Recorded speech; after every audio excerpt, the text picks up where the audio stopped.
Career booster academy সরকারি চাকরিজীবীর দ্বারা পরিচালিত একমাত্র বিশ্বস্ত চ্যানেল। নবম পে স্কেল সহ সরকারি চাকরিজীবীদের মহার্ঘ ভাতা সম্পর্কিত সর্বশেষ ও সঠিক তথ্য পেতে আমাদের চ্যানেলটি লাইক দিন, কমেন্ট করুন এবং সাবস্ক্রাইব করতে ভুলবেন না। ধন্যবাদ। এই কর্মসূচি সফলের পূর্ব প্রস্তুতি হিসাবে নেতৃস্থানীয় এবং নেতৃবৃন্দ যারা এখানে উপস্থিত আছেন, আপনারা পরিকল্পিতভাবে সকলকে ঐক্যবদ্ধ করার কার্যক্রম আজকের থেকে শুরু করবেন। এই মর্মে সিদ্ধান্তে উপনীত হয়েছি যে পরবর্তী কর্মসূচি আমরা সারা বাংলাদেশের সকল সরকারি মন্ত্রণালয়, বিভাগ, অধীনস্থ দপ্তর, সংস্থা, বিভাগীয় কমিশনারের কার্যালয়, জেলা প্রশাসকের কার্যালয় থেকে একেবারে স্বশাসিত, স্বায়ত্তশাসিত, আধা স্বায়ত্তশাসিত সকল স্তরের কর্মকর্তা এবং কর্মচারী নেতৃবৃন্দের সমন্বয়ে যৌথ সংবাদ সম্মেলনের মাধ্যমে আমাদের পরবর্তী কর্মসূচি ঘোষণা করব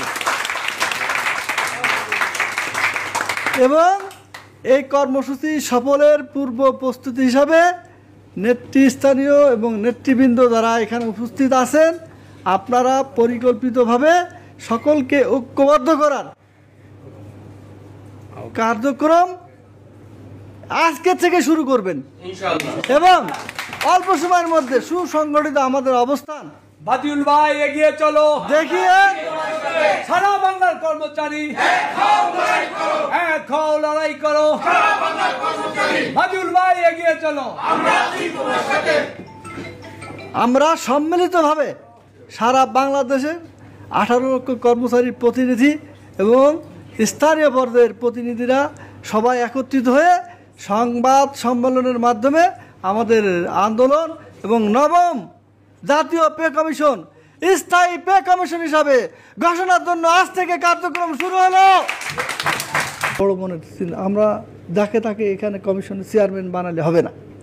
আমরা একজন ভালো মনের মানুষ, যিনি এক্সপার্ট, যার এক্সপিরিয়েন্স আছে, এই ধরনের একজন স্কিল পার্সনকে আমরা বসানোর জন্য ট্রাই করছি। আপনাদের যদি জানা থাকে আপনারাও নাম প্রস্তাব করেন, আর আমরাও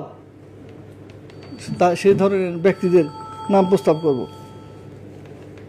হ্যাঁ, দেখেন, আল্লাহর মেহেরবানি ছাড়া কিছু হয় না, কিছুই হয় না। কে জানে যে এরকম যে লোকটা 1 মাস আগে একরকম ছিল, 1 মাস পরে তার মেন্টালিটি, মাইন্ডসেট চেঞ্জ হয়ে গেছে। স্ট্যান্ড বাই আমাদের দাবিটা এক্সিকিউশন করার জন্য, ইমপ্লিমেন্ট করার জন্য সে অর্ডার দিয়ে দিয়েছে।